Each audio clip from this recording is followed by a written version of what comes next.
Hey guys, it's Chef JG, and tonight I'm going to be making a Sunday roast with chicken and a variance of veggies. So please like and subscribe down below. But what do you reckon if we get stuck in, Libs? I think let's go. Let's go. Are you filming? I'm filming. You ready to go? Yeah. All right, let's check out the ingredients that we're going to be using. So this is obviously the start of the roast. So I've got a lot of the veggies that I'm going to be putting or placing the chicken on top of. So these aren't necessarily going to be the side veggies, but you can still eat them after. So do you want to come and look over here, Libs? So I've got a whole zested lemon. I've used the zest for, I'll show you what I've used that for after. 2 bowls of garlic. I had half a red onion in the fridge that I've just chopped up, a whole brown onion I've chopped up, and some old carrots.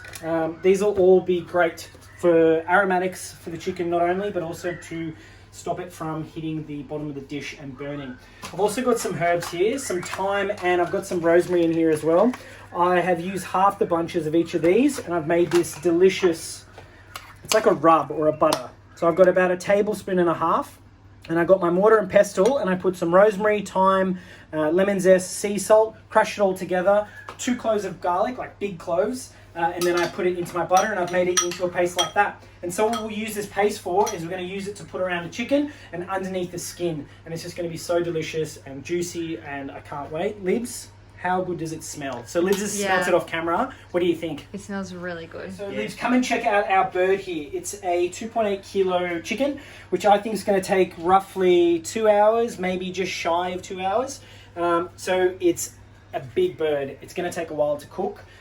And what I've done, I've had my oven preheating on fan force at about 200 for about half an hour, just so that the bird can go in, the skin can crisp up at the start, so you have it really hot at the start, and then you drop the heat and you just let it sort of go low and slow, or if you want to call it low and slow, at about 180 degrees for the rest of the cooking time. So the first steps you want to do is obviously we're going to put our butter, our thyme and rosemary butter, all through the chicken. I'm going to show you what I like to do, and I like to put it underneath the skin as well and rub it all over. And then we can put all our aromatics on the bottom of the dish, and let's go. So before I put my chicken and all the butter, I'm just going to put my aromatics on the bottom. Do you want to see how I do it, Libs? Just come over here.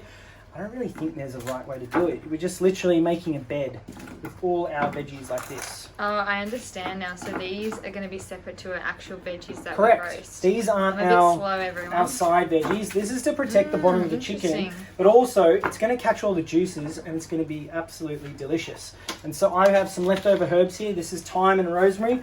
So I'm just going to scatter it through like that. Looks pretty. How does it look, Libs? Yeah. What do you reckon? Looks nice. And then, so this is what it means. So the chicken won't be touching directly the bottom of the dish. Now that I've done that, I can get my butter. So obviously, I'm just using gloves just because I don't have butter or garlic all over my hands. So now I'm going to marinate the chicken. So before I do that, I'll show you what I've done. So I've just separated the skin. So see how I can put my hand underneath here? And how did you do that? I just literally, you just pull it up and you just use your fingers very gently. You can just So you didn't pull have the to skin. cut it or anything? I didn't have to cut it at all. The chicken, you should be able to do that. And then what we'll do is we'll put that butter underneath there, and we'll just rub it all around, and it'll be just really nice. And it's just good because it sort of penetrates a bit deeper. So I see I've just got a handful here, and I'm just going to do like so. Massage? Yep. And then if you want, you can just use the skin to work it through like that. Oh. Yeah. So I'm going to continue this across the whole chicken, and then I can show you what the finished product is. Thanks, Jack. So now that I put it underneath the skin as well, I'm going to put some in the cavity, just because the cavity is where all the circulation will go, and it will just make the chicken taste nice inside and out. But as you can see, Libs, so it's kind of nice. Once it starts to brown, the skin will go see-through and all the herbs will be visible. So it's really nice. So I'm literally just going to massage my chicken. It's a good day to be a chicken, actually. So I'm going to massage my chicken. Is it really? He's getting a massage. And then we're going to put it in the oven, and so let's see. This is the finished product, or the starting product, I guess. But once we've marinated it all, I'm going to put it in the oven, which I had preheating already. It's going to be on a really high heat, I'd say, for the first 10 or 15 minutes. I want to crisp up the skin, and then I'll drop the heat down. If you get to the end and you feel like the skin's starting to burn, but the chicken isn't cooking or hasn't cooked yet, you can put foil paper over the top just to protect the skin.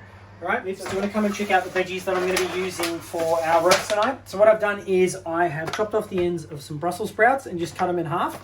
Before I put them in, I'm going to put some olive oil, salt, and a little bit of pepper, and then we're just going to roast them. They'll be delicious.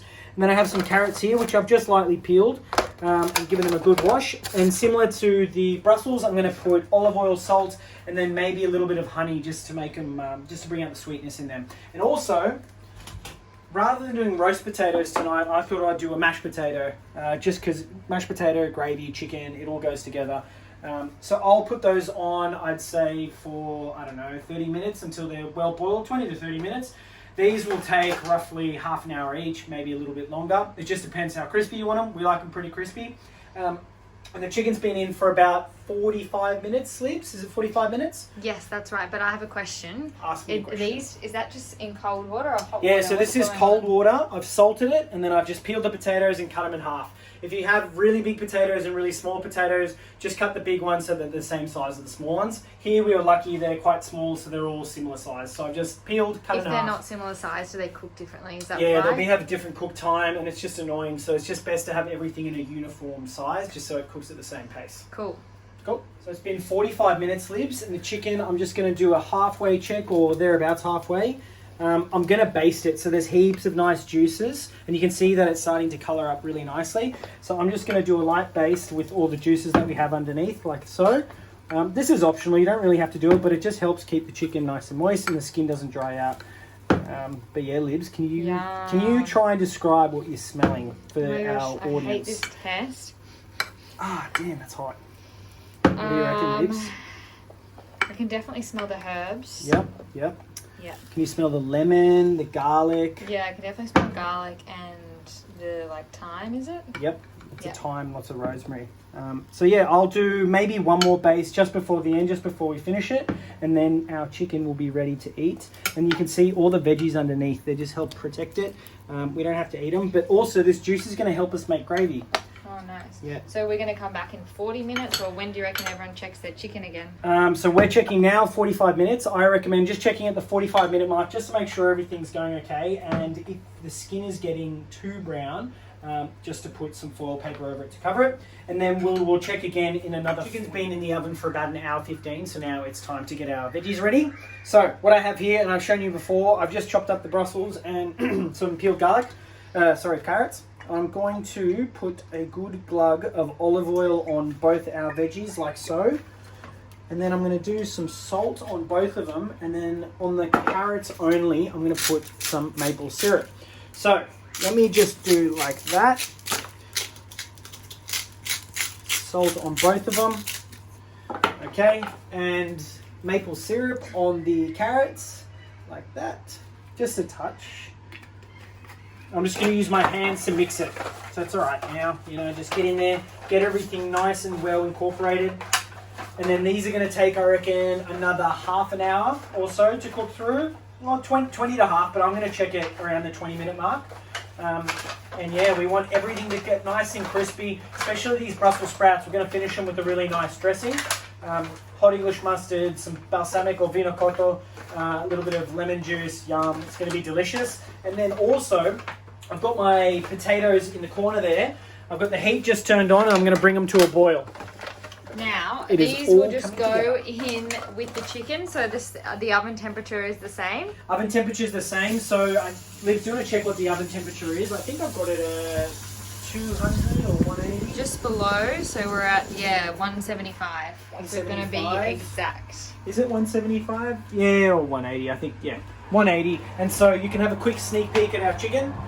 Looks absolutely beautiful. And then all I'm going to do, I've got a shelf underneath that I can fit all the veggies in. Now, of course, you can do it all in the same tray, but we don't have a big enough tray, and everything will get soggy because all the juices will get all over it, and it just won't crisp up, which is what we want on the Brussels sprouts, especially. So we'll come back in 20 minutes. Chicken's ready. Do you want to come have a look? I think total cook time was about an hour 45 in the end. But yeah, again, it'll just differ from oven to oven, size of your chicken and whatnot. So what I'm going to do with the chicken, you're going to let it rest because you just want all the juices to just sort of settle in the chicken. And also what I'm going to do is take these juices out and make gravy with it. So this is obviously a little bit of trickier part because you've got to make sure you can get the juices out and you don't get the veggies. So you want to make sure it's just a clear juice. So what I'll do is I'm going to probably strain the veggies in a sieve into our pot, and then I'll show you how to start the gravy, but it's looking good. So we've taken the chicken out and it's just resting. We just got it on this tray and we'll just put it aside. I reckon it needs about 15 to 20 when it's resting. And then this is all our beautiful veggies from underneath. So they have sucked up all the juices from the chicken and it smells beautiful. Obviously there's some parts that we won't use. I've taken the juice out here. So that's the leftover juice. That's really concentrated chicken, I guess flavored juice or stock. And then I'm going to use some of these veggies as well in the sauce. So I'm just going to squeeze out the garlic and then I'm just going to put it into our sauce. Doesn't matter if you get some onions in there as well. I'm going to push it or squish it down so it turns into... That's quite a lot of garlic. That's like 7 cloves. Yeah, well, it's cooked garlic, so it's not as strong as raw garlic, and it goes really sweet and it's beautiful in the chicken gravy. So yeah, so I'll cook that down. I'll put that on heat. I've got to put some other things. I'm going to put some flour, a little secret ingredient, a little bit of Vegemite. It just helps with the salt. Have you done that when I've tasted it before and I haven't noticed? Interesting, because I don't like Vegemite normally. Lips doesn't like Vegemite, so I've been sneaking it in without her knowing. Okay. Yeah, so Vegemite, and then I'm going to put a chicken stock cube just to really ramp up that chicken flavour. All right, so now it's time to make our gravy, and I'm just waiting for our potatoes. I reckon they're pretty close to being ready to go. So I've got a stock cube, a chicken stock cube that I'm just going to break up and put into the sauce from the chicken. So the reason I'm putting a chicken stock cube in is because it's just going to help with the seasoning. I know we did season the chicken before, and obviously we have chicken in there because we're cooking a chicken in it. But it just helps intensify that chicken flavour, and we just love to make sure that it's an extra chickeny gravy. Say chicken one more time. Chicken, lots of chicken. We want to make everything taste like chicken. But now what I'm going to do is I'm just going to bring it back to a heat, to a sort of low boil, and then I'm going to add flour, which is just going to help thicken it up. I'd say I'm going to put about a tablespoon. And when you're adding your flour, it's just important just to be careful that it doesn't go lumpy, right? So I'm just going to put a tablespoon in now. I'd say it's about a tablespoon, this much. Okay? And I'm just going to slowly incorporate it. And if you do find that it's not incorporating, get a fork, which is what I'll probably do after this, just so that you can break up those lumps. You know what? Do you want me to get you one? I'm just going to go straight to a fork. He's already got one. I already got one. And the flour helps thicken it up, because obviously we haven't got any real sort of agents that can help thicken it. And that's what the flour is going to do. And we just want to make sure that we cook out the rawness of the flour as well. Okay, so I'm just slowly bringing this together like so. And what we'll do, once this has all come together, I'm going to add the Vegemite, but we'll do that. We'll come to the next step because I reckon this is going to be at least another 5 minutes. So our potatoes are ready to go. What I'm going to do is I'm just going to take the water out from them. Obviously, you can put it through a strainer if that's easier, but I think this is just easier just so we don't have to clean up. All right, if you want to have a look at them, like so. Then I'm just going to let them sit in their steam just for a little bit. You can come over and check the gravy as well. That's starting to come together really nicely. So see how it's thickened up? Oh, nice. Yeah. And so what I'm going to add now, I'm going to do a little bit of Vegemite, and then I'm going to add some water. Tablespoon? What's that? Maybe a teaspoon if you're going to do a measurement. A teaspoon of Vegemite. If you don't have Vegemite, you can just use Marmite or any sort of salty condiment that you've got. And then I reckon it's about a cup. I'm going to put about a cup of water, just tap water, like that.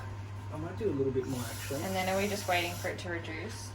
Yeah, so it'll thicken up. It looks like it's not thick now, but it will come back together, like that. I'll bring that to a boil, and then that's our gravy. Yum. Looks delish. It does. Interesting. Our veggies are ready. Libs, do you want to come and check out the carrots? I've just taken them out, so they're ready to go. Brussels are pretty close, and I'm just going to do a little dressing for the Brussels sprouts. So I've got about a tablespoon, hot English mustard, and then I've got this really nice Vincotto, which is very similar to like a balsamic. I'm say that's about, I don't know, similar to a tablespoon. I'm just going to give this a mix through, like that. I'm going to add a touch of salt. And then what we're going to do is we're going to toss the Brussels sprouts with this sauce when we do serve it. and then we're going to put some fresh mint through it. Now, where I found this was there's a restaurant in Sydney called Porteño, and they do this with really nice lentils as well. So this is a dressing from them. It's awesome. Highly recommend you guys should give it a shot if you can.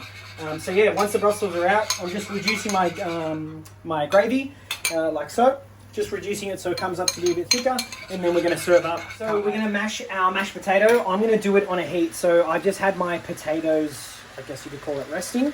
I'm just going to put a good knob of butter, and I'm doing it on a high heat, okay? And this just helps incorporate everything much better than if you're doing it on a cold heat.